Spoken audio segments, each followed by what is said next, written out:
Palavra ao amanhecer, com o pastor Antônio Freire. Não vos conformes com esta era, por isso espera, em Deus espera. Meus queridos irmãos, a paz do Senhor, muito bom dia. Vamos iniciar o nosso dia aprendendo com o Senhor Jesus na sua palavra. Nosso propósito este ano é todo firmado no Evangelho. As nossas edições do amanhecer será no nome de Jesus Cristo, 366 mensagens no Evangelho. Se houver tempo, no próximo ano a gente pode mudar. Mas o Evangelho é inesgotável e é uma mensagem de Deus para o mundo inteiro. Então vamos meditar. Evangelho de Mateus, capítulo 24. Uma grande mensagem num texto muito pequeno. Mateus 24, 45 a 47. As mensagens de Jesus Cristo. Algumas bem pequenas, mas profundíssimas. Então vamos aprender juntos. Quem é, pois, o servo fiel e prudente que o Senhor constituiu sobre a sua casa para dar o sustento a seu tempo? Bem-aventurado aquele servo que o seu Senhor, quando vier, achar servindo assim. Em verdade vos digo que o porá sobre todos os seus bens. Em todas as épocas foi necessário a convivência, a observação para se aprender a confiar. Nós temos exemplos muitíssimos e alguns clássicos. Um dos exemplos belíssimos do Gênesis é a história do José, filho de Jacó, Yosef ben Yaakov.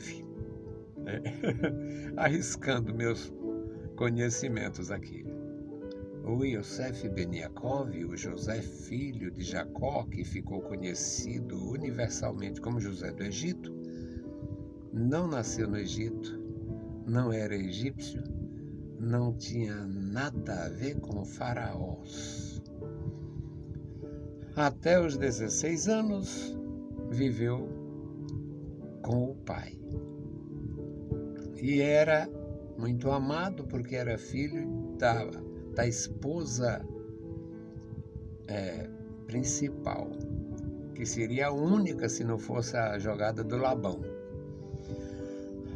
Aí o José tinha um tratamento cordial com o pai, era amoroso, era cuidadoso, era atencioso e era confiável. O pai, possivelmente, muitos pais fizeram isto do começo do mundo até hoje. O pai colocava ele como uma espécie de fiscal dos irmãos. Isto despertou a fúria dos irmãos. E é por isto que ele foi vendido. Primeiro tensionaram matar, depois venderam, fingiram que ele podia ter sido atacado por uma fera, enviando uma roupa ensanguentada para o pai reconhecer. E Deus estava trabalhando no silêncio. José foi levado para o Egito pelos escravagistas, quem vendia escravos, os ismaelitas, descendentes de Abraão, com a Quetura. ou com H, que a gente não sabe muito bem, já haviam se misturado, já tinha havido uma miscigenação dos filhos de H, os descendentes de H, com os descendentes da Quetura. O resultado é que o José é adquirido por um oficial do faraó. É levado para a casa do homem, lá ele ganha confiança. Temos que admitir que demandou tempo. Ninguém é trazido do além, do aquém, para ser colocado sobre nossa casa. Ninguém confia cegamente. Mesmo tendo determinadas referências, ainda se precisa observar. Imagina na época que não havia referência nenhuma. Então José ganhou confiança na casa de Potifar. Uma história belíssima, é um clássico das Escrituras. Todo mundo sabe a história, todo leitor da Bíblia sabe a história, e a mulher do Potifar, que queria trair o marido com José, o José fugiu da situação porque não queria trair o senhor da casa e nem ofender o seu Deus. O José termina na cadeia, Deus trabalhando no silêncio. Lá na cadeia, o José fica alguns anos. Não se sabe quanto tempo ele ficou na casa do Potifar, por isso não se sabe quanto tempo ele puxou de cadeia. Mas o resultado é que ele sai da cadeia e vai para o palácio para interpretar o sonho do faraó. E ele é nomeado pelo faraó para a função de um ministro do fomento, vamos dizer isto, para providenciar alimento mediante o conselho que ele mesmo tinha dado por inspiração divina.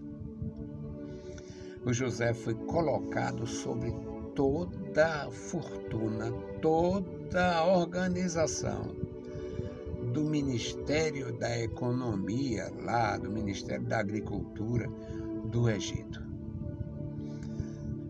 Demandou tempo. Na história que Jesus conta aqui, também demanda tempo.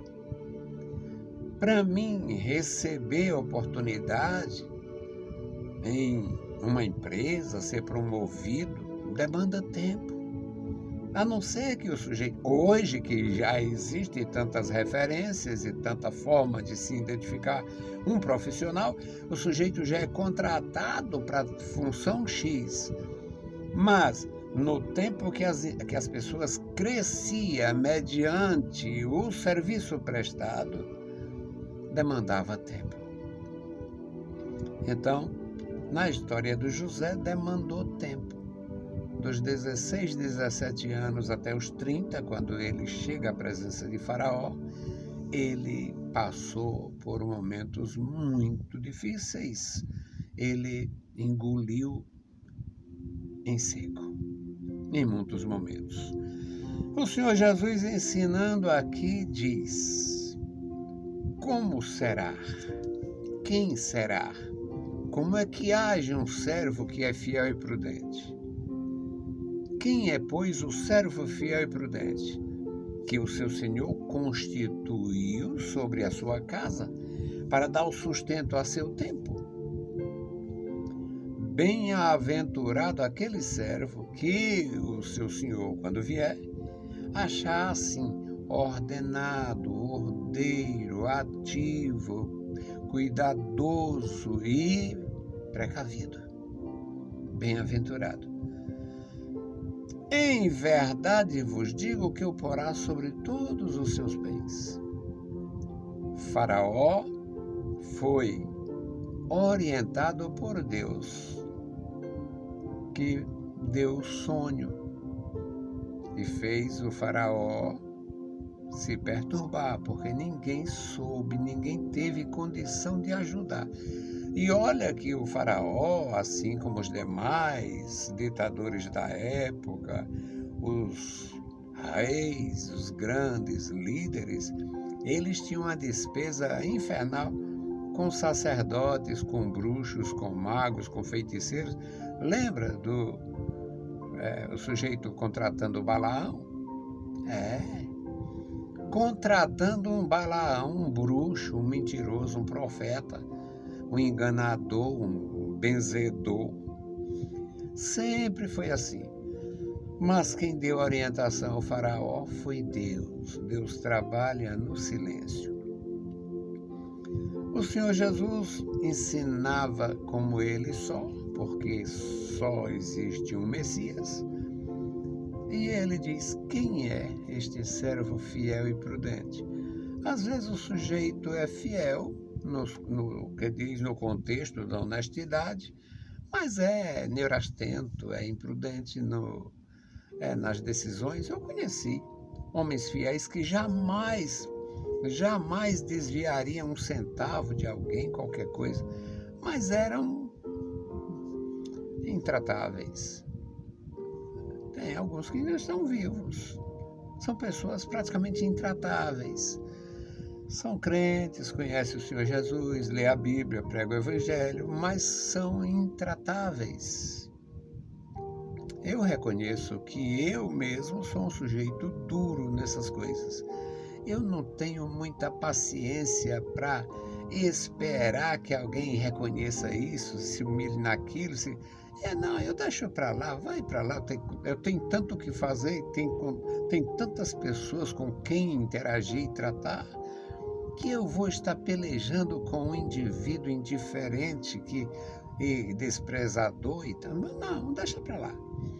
Mas na maioria dos casos, tem pessoas muito prudentes, dóceis e são pacientes. Nem sempre foi o meu caso. Não foi o meu forte. Mas aqui o Senhor Jesus qualifica o sujeito, um servo fiel e prudente. Fiel e criterioso, fiel e cuidadoso, fiel e paciencioso. Uma pessoa com paciência, Eu tenho algumas qualidades, mas não todas essas. Quem é, pois, este servo fiel e prudente? O Senhor constituiu. E o que este servo fez, pela sua fidelidade não desvia, e pela sua prudência persevera. Aí o Senhor Jesus diz que é bem-aventurado aquele indivíduo, aquele servo, aquele personagem. É um elemento do ensino, portanto, um recurso didático usado por Jesus, que ensinava a fidelidade, que encorajava a fidelidade, que fazia as pessoas entender a necessidade da fidelidade. E o contexto aqui, o desfecho, o Senhor Jesus diz: em verdade vos digo que o porá sobre todos os seus bens. Então o sujeito vai, a exemplo de José, de servo a mordomo geral, de escravo a gestor. Não é uma bênção?